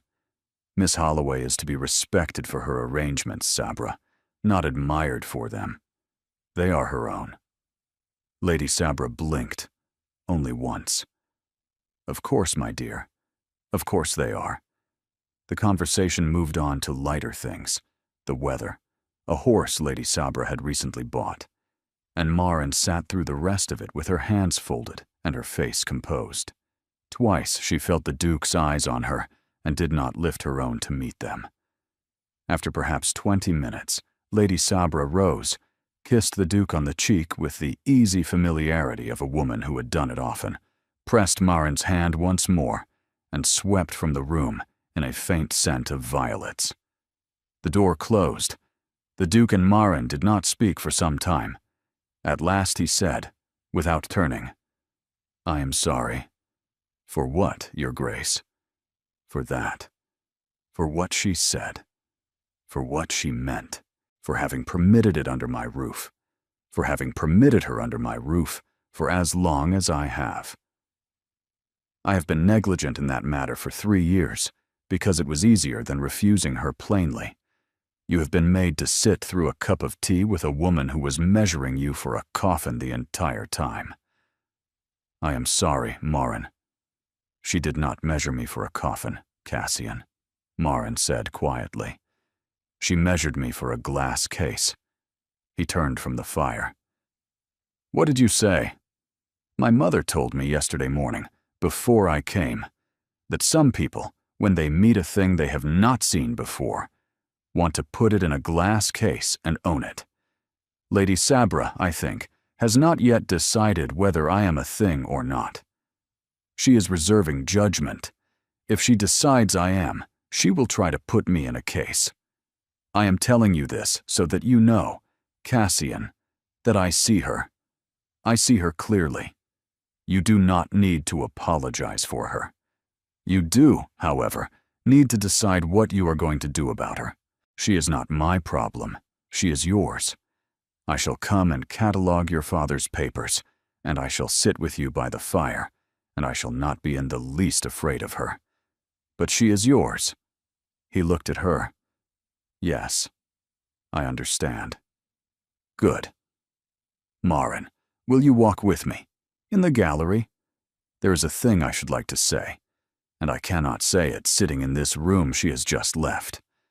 She rose. They walked again in the long gallery. He walked more slowly this time. After a long while, he said, "My father wrote in that letter that I was not to make you into a project. He knew me well enough to know I would try. I have been thinking about it. I have been thinking that he meant the opposite as well, that you must not make me into one either. You have just told me Lady Sabra is my problem. You are right. I shall deal with her. But I want you to understand that I am not asking you to be the cure for any of this. Not for her. Not for the loneliness my father wrote of. Not for the things they say of me in London. I am not going to lay any of that at your feet, Marin. I cannot promise I shall always succeed at it. I am out of practice, at not laying things at people's feet. But I am going to try. You are not a remedy. You are a person. I want you to come and catalog the papers because I want your company, not because I want to be saved by it. Do you understand the difference? Yes, Cassian. Good. He stopped walking. Then we have understood one another twice in 2 days. That is a great deal more than most people manage in a life. They walked on, and as they reached the end of the gallery, where the great window looked out over the south lawn, Marin saw, far below, a small, slender figure in a wine-colored riding habit, standing very still on the gravel sweep, looking up at the window. And though she was too far to be sure, she had the distinct impression that Lady Sabra Vane was looking up at the two of them, side by side at the gallery window, and that her face, for one unguarded moment, was not amused at all. The cataloging began in the first week of December, and for a while it was the happiest Marin had ever been. She rode out from Aldwych on the 3rd of the month, and arrived at Ravenshollow by afternoon, and Mrs. Cailhart had the small library prepared, the writing desk cleared, a second desk brought in for her, a great cabinet of old papers wheeled to the center of the room, a fresh fire, fresh ink, a clean ledger bound in green calf. She worked alone in the mornings, while the Duke was occupied with estate business. He came in for an hour after dinner each day, and sat in the armchair by the fire, and read whatever she put into his hands. The papers were a marvel and a sorrow. Letters from his mother, written in a young woman's hand 30 years before. Agricultural notes in the old Duke's hand. A half-finished memoir, abandoned 3 chapters in. A packet of letters tied in faded ribbon that turned out to be from the long-drowned linnet, written when she was 7 and 8, in a careful child's hand, addressed to her dear brother Henry. They read them together one afternoon, and when they were finished, he sat for a long time and did not speak, and then he said only, "He kept these for 60 years, Marin," and she put her hand on his sleeve, and that was all. Once they walked on the south terrace in a thin, cold sunshine, and he showed her the place where he had broken his arm at 9, falling out of an apple tree. He told her a story about his mother that made him laugh, actually laugh, a short, startled laugh, and Marin thought, walking back, that she had not heard him laugh before. She went home for the second half of December. She passed Christmas with her mother and Tobin in the cottage with the smoking chimney, and the cottage was warm now. On Christmas Eve, the Duke sent a hamper of such generosity that her mother wept, and then laughed, and then said, "He is courting you, child, and he does not know it, and I am not certain whether to be glad or afraid." Marin did not answer. She did not know either. She returned to Ravenshollow on the 3rd of January. She knew at once that something was wrong. Mrs. Cailhart met her at the door, but the housekeeper's face was tight, and her eyes did not quite meet Marin's. "Miss Holloway, what has happened?" "Lady Sabra returned the day after Boxing Day. She has been in residence since. There has been a great deal of company. Her ladyship has been at his side at every meal. Mrs. Cailhart's hands worked once at the keys at her waist. There has been talk, a great deal of talk. I want you to be ready for it." "What talk?" "That an announcement is coming, Miss Holloway. That His Grace is to be engaged to Lady Sabra by 12th night.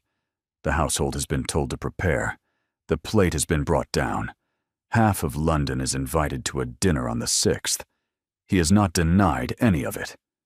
Marin stood very still. "I see." "Child, listen to me. He has not said a word to her, not one word that any servant in this house has overheard. She has done it all. She has brought the relations and accepted invitations in his name, and let it be understood that she shall be Duchess by spring. He has not stopped her, but he has not said the word himself. There is a difference. Thank you, Mrs. Cailhart." She went into the small library and shut the door, and she sat down at her desk, and she opened the green ledger. And she did not cry. She had been warned by her mother and by the old Duke himself not to mistake the work for the woman who did it. He did not come to the library that evening, or the next. On the third evening, Lady Sabra came. She entered without knocking. She was in pale blue silk, pearls at her throat, every hair perfectly arranged. "Miss Holloway, I do hope I'm not interrupting. I shan't stay above a moment. I only wanted to bring you this." She set a small folded paper on the desk. "What is it, Lady Sabra?" "A reference, dear. From me. For your next position. I was speaking to Lady Halverton last night. She is in want of a companion for her elder daughter, who is rather a handful, but it is a respectable place. I thought of you at once. I have written you the warmest possible character. Lady Halverton will see you in February. The carriage will take you on the morning of the 7th. Marin did not pick up the paper. "I am not seeking a position, Lady Sabra. I have one." "Oh, my dear. But you must see, mustn't you, that the cataloging is finished? Or as good as. Cassian and I were speaking of it only this morning. He felt it was perhaps the moment to bring it to a graceful close. He could not bring himself to say it to you, of course. He is too kind. He has asked me to convey the matter in the gentlest way possible. I do hope I have managed it." Marin looked at her for a long moment. "Lady Sabra, did His Grace ask you to come and tell me this?" "My dear, did he? Yes or no?" A small flash, very brief behind the pale eyes. He suggested that the matter be handled with discretion. "I am, after all, to be his wife by the end of the month, and we must begin as we mean to go on. Take the reference, Miss Holloway. The carriage on the 7th. There will be no scene. We are all of us civilized people." She did not wait for an answer. She inclined her head and left. Marin sat alone with a paper on her desk that she had not picked up. She picked it up now. She unfolded it. It was indeed a glowing reference, addressed to Lady Halverton of Cumberland. The carriage details were noted at the bottom. The 7th of January, 8 in the morning. She folded the paper back up. She went to her room. She packed her things. The few that were hers, the dress, the ribbon, the books her mother had made her bring. And she left the rest. The cataloging notes, the green ledger, the half-finished work on the desk. She wrote a single short note. "Your Grace, I am called home. I thank you for your kindness. M.H." She left it on top of the ledger. She left it first light, before the household was up, on the carter's wagon that brought milk from the home farm to Aldwych. Mrs. Kalehart had been the only person to see her go. The housekeeper had said nothing. She had only put her arms around Marin briefly and held her and let her go. Her face had been wet. The wagon rocked through the winter dawn. Marin did not look back at Ravenshollow Hall. She told herself she had not been cast out. She told herself she had walked out with her own feet and her own dignity and her promise to her mother intact. She told herself a great many true things, and they did not warm her in the least. And somewhere outside the village of Aldwych, she finally bent her head over her hands and wept. She had been a fool, not because she had loved him. She had not let herself love him, but because she had begun to think she might be permitted to. That was the foolishness. It was a cleaner foolishness than most. It still hurt. She had been home 4 days when the letter came. It was brought not by a liveried rider this time, but by Mrs. Kalehart herself, in a hired chaise, in her best black wool, with snow on the shoulders of her cloak. She came up the lane and knocked, and Marin's mother opened the door, and the housekeeper said only, "Madam, may I speak with your daughter, please? The matter cannot wait." Marin came into the parlor. She had not been sleeping. She knew it showed. "Lady Sabra Vane has been removed from Ravenshollow Hall. She left yesterday afternoon. She will not be returning. The dinner of the 6th has been cancelled. Her trunks were carried out at 3 o'clock by 4 footmen, and her father was sent for and arrived this morning. And there was a meeting in the great library that lasted 40 minutes, and the Earl of Marwyn left the house with his daughter, and a face like a thundercloud. And I do not believe, Miss Holloway, that any member of that family will set foot inside Raven's Hollow again in my lifetime. Marin stared at her. What? What happened? You happened, child. You will understand. He has written you a letter. I have it here. I would not give it to a writer. Will you read it now? Yes. Please. Sit. Mrs. Cailhart sat. Marin took the letter. The seal was the raven over the tower. Marin, I came into the small library on the morning of the 4th and saw your note on the ledger, and I have been a man without sense for 2 days. I have only just got my mind back, and I shall use it before I lose it again. Lady Sabra Vane came to you on the evening of the 3rd and told you that I had asked her to dismiss you. None of this came from me. I knew nothing of it. I learned of it yesterday morning when Mrs. Cailhart found me in the library at 6 o'clock, looking at your empty chair like a man looking at a grave, and she sat me down and told me what had happened. I want you to understand, Marin, before you read another word, that I did not know. I have spent 3 years allowing Lady Sabra to behave in my house as though she were already its mistress, because it was easier than refusing her, and because my father was alive, and I trusted him to manage her. That has now ended. She is gone. She will not return. Her father has been told, in plain terms, that there has never been an engagement, has never been a discussion of an engagement, and that any rumor to the contrary that emerges from his household after today shall be answered for in court. That, however, is not why I am writing. I am writing because I went into the small library at 6 o'clock on the morning of the 4th, and I sat in the chair you sat in, and I read the last entry you had written in the green ledger, and I understood, sitting there, 3 things at once, with great clarity. The first is that my father was right, in every word of his letter. The second is that I love you, Marin. I have known it since the afternoon you read his letter and laid it on your lap and did not weep. I knew it again the day we walked the South Terrace, and I told you about my mother, and you laughed. I have not said it because I did not believe I had earned the right. I had been alone too long.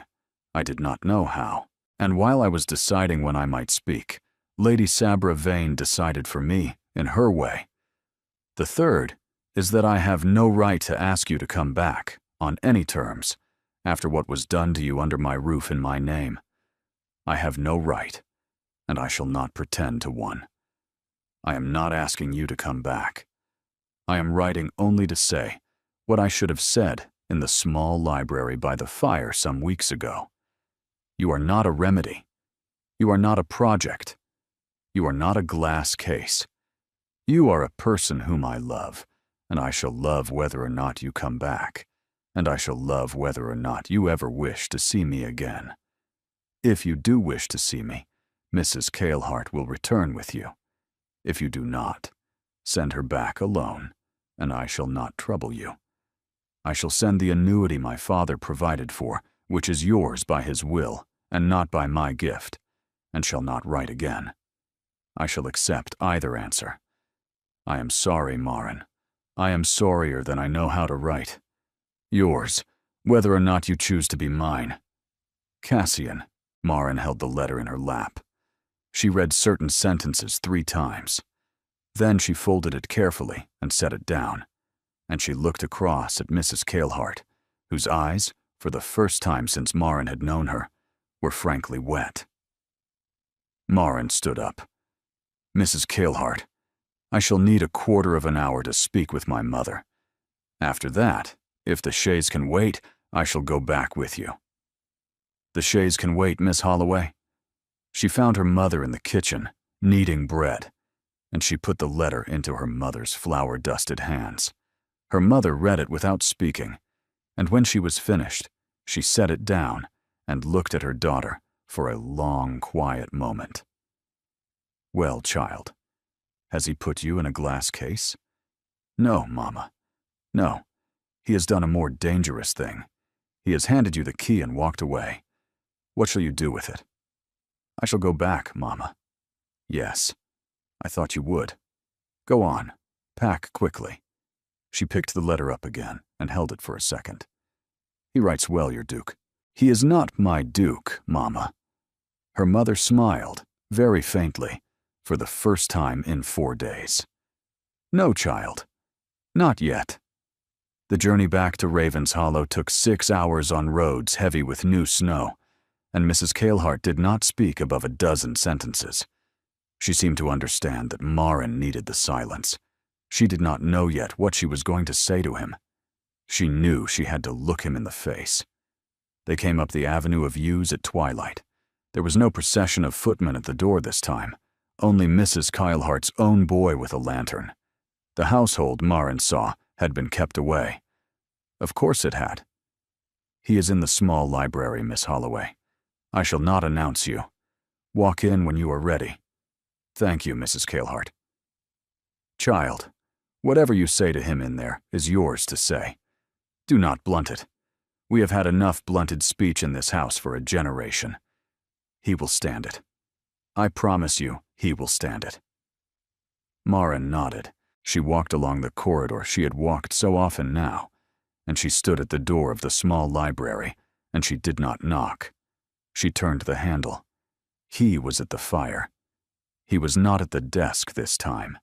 He was standing at the hearth, with one hand on the marble mantel, and his head bent low, and he had not heard the door, and for a moment she stood in the doorway and looked at him.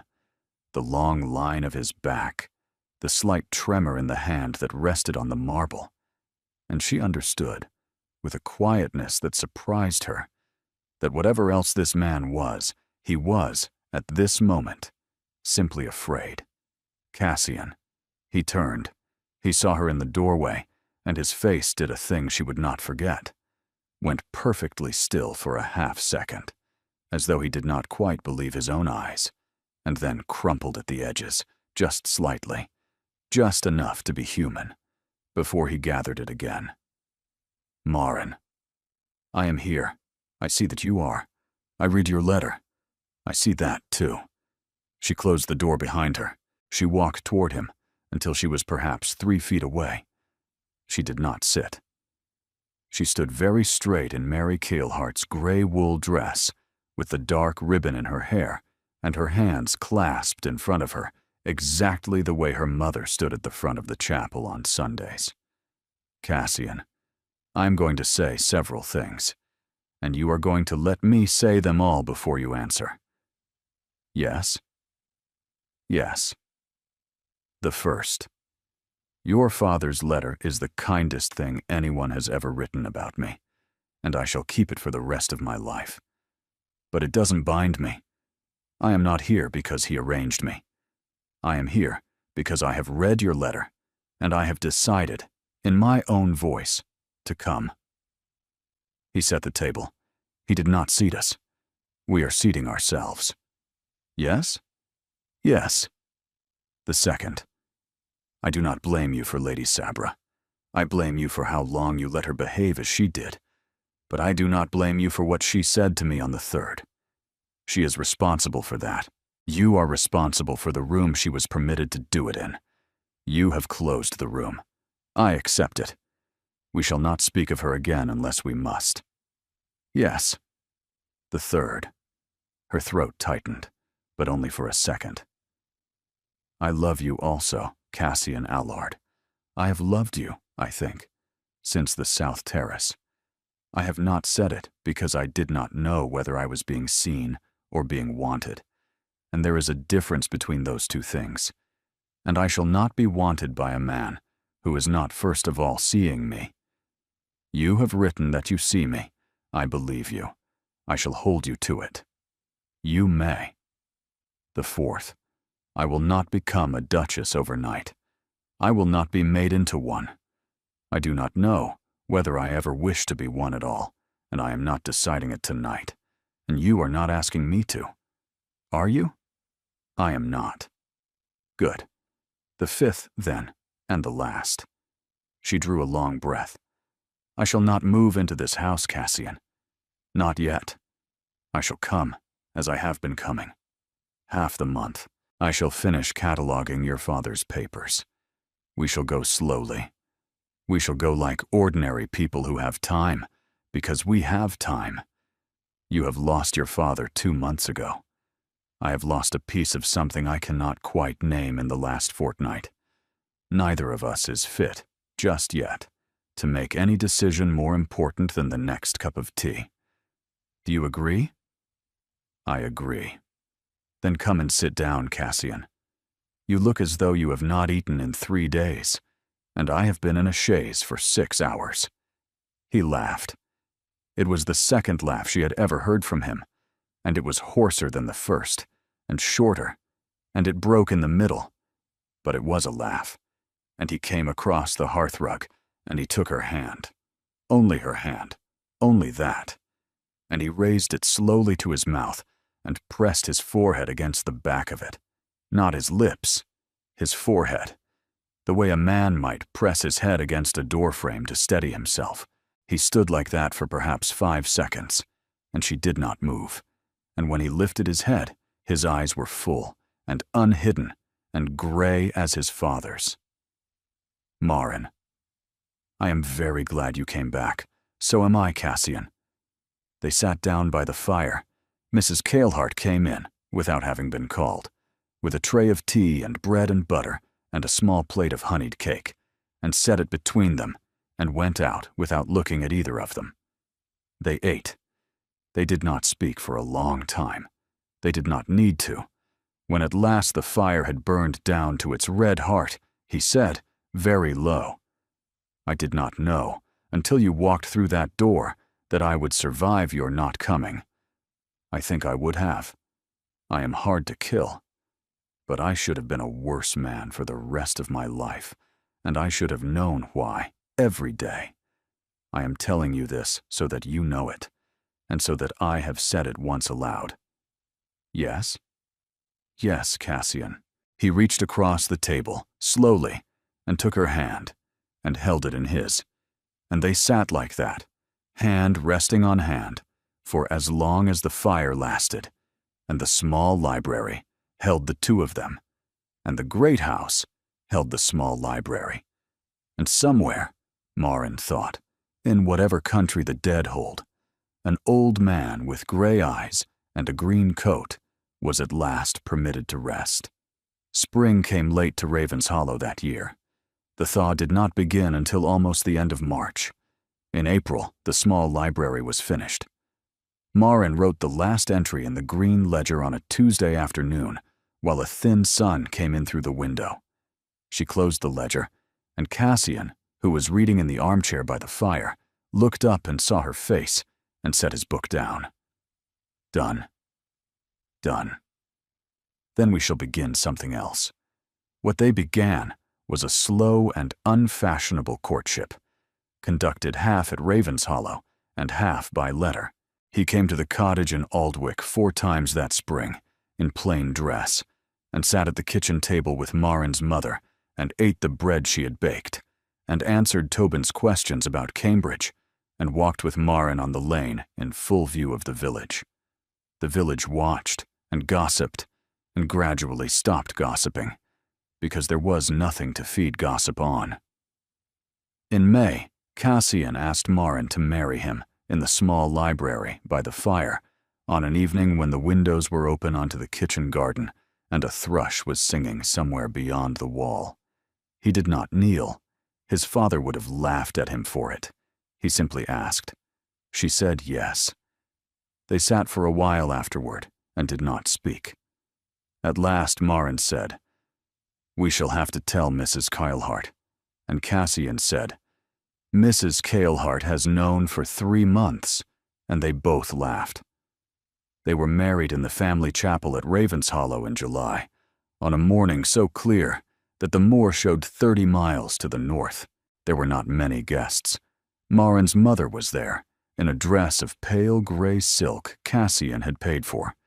Tobin was there in his first proper coat. The doctor with the gold spectacles came. Mrs. Cailhart stood at the back and did not weep until afterwards. Lady Sabra Vane was not present. She had married in March a Yorkshire baronet of considerable wealth and very little conversation. After the wedding, the household assembled in the great hall. Cassian presented his duchess to them. Marin stood beside him in green silk and the small string of pearls that had been his mother's, and she looked along the rows and saw something she had not expected. Not awe, not fear, but a kind of quiet relief, as though the household had been holding its breath for a great many years and could at last exhale.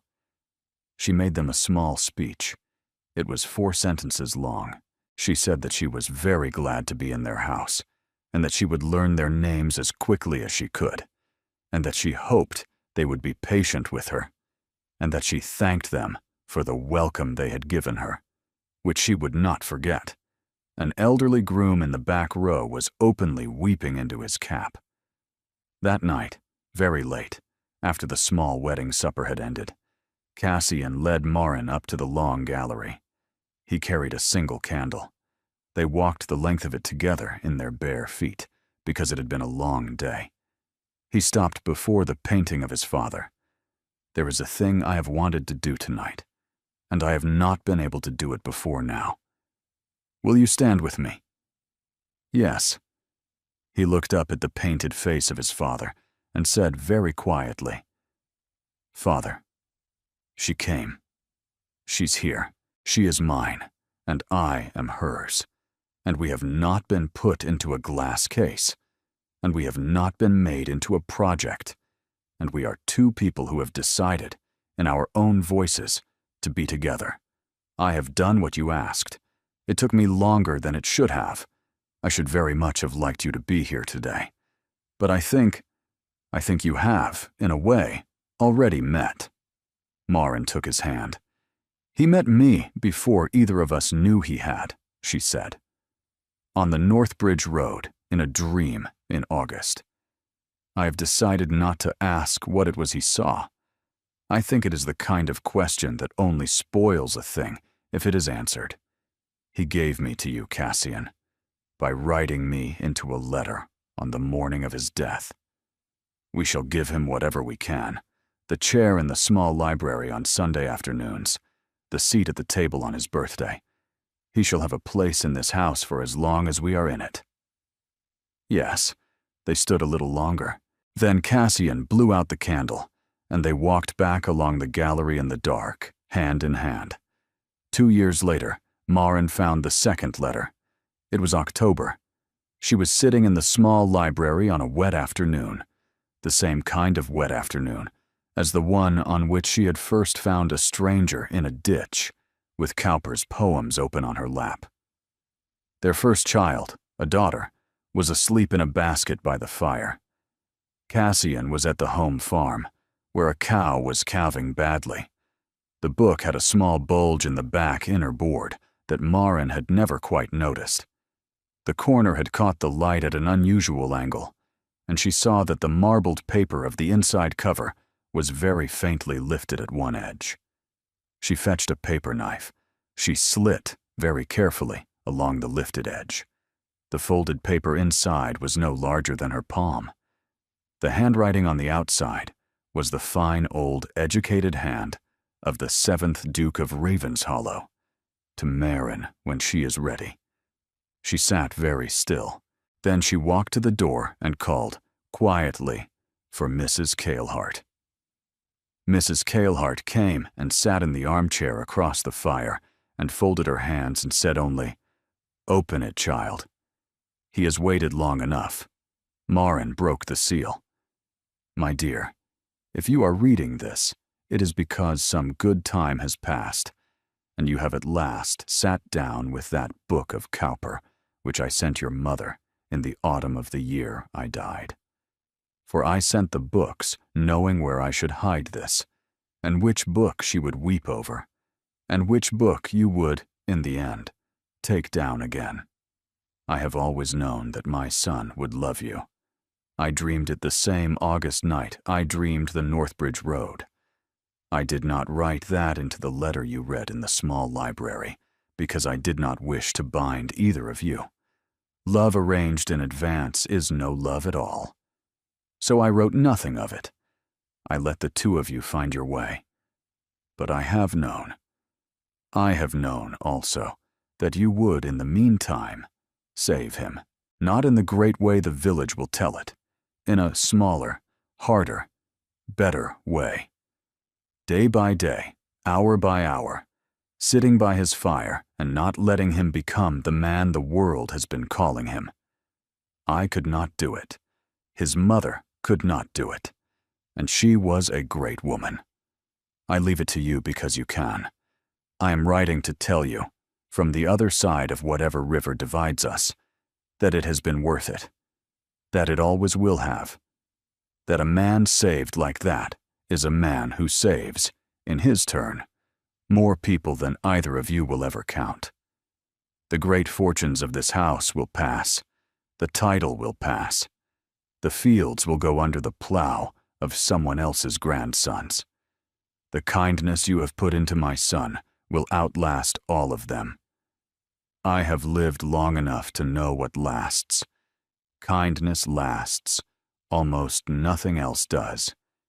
Kiss the children for me, Marin. There will be children. I have seen them too. Forgive me for an old man's certainties. They are the only thing I have left to give you, and I give them freely. I loved you the moment you knelt down in the mud. I shall love you in whatever way the dead may love, for as long as you live in my son's house, and after, and after, and after. Henry. Marin laid the letter down upon her lap. This time she wept.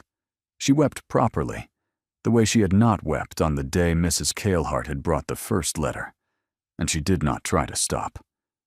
Mrs. Kalehart did not say anything, only got up and put a hand on Marin's hair, briefly. And when Cassian came in an hour later from the home farm with mud on his boots, the cow had lived, the calf had lived. He saw her face, and he saw the open letter, and he sat down on the rug beside her chair and laid his head against her knee, and she put her hand into his dark hair, and they didn't speak. And in the basket by the fire, their daughter, whom they had named Linnet, because Cassian had asked, on the night she was born, whether it would be too much, whether it would be enough, and Marin had only held the baby a little tighter and said, "Yes, Cassian, that is exactly her name," woke quietly, made a small, uncomplaining sound like a question, and was answered by her mother and her father at once. "Yes, my love. We are here. We are here." Outside, the long October rain came down upon the moor. Inside, the small library was warm and a fire burned, and an old man's letter lay open in a young woman's lap, and a great house held its breath around them, the way great houses do, for a moment only, when something has gone right, at last, in a place that has been waiting. Thank you for being here. Truly, you are the reason these stories are written, and the reason they are told, and the reason, somewhere in a room you may be sitting in right now, with a fire or a lamp or only the small light of your screen, they keep finding people to be told to. If Marin and Cassian moved you, even a little, please let me know in the comments. Tell me which moment stayed with you. Tell me which line you would like to read again. Tell me whose hand, in your own life, you have held when it mattered, or whose hand has held yours. Your stories are why these stories exist, and if you would like more like this, slow, kind, hard-won, with old letters and quiet rooms and people who learn, by inches, to stop being afraid, please consider subscribing. There are more stories coming. There is room for you in every one of them. Until next time, dear listener, be kind to a stranger on a road. You never know whose father you might be holding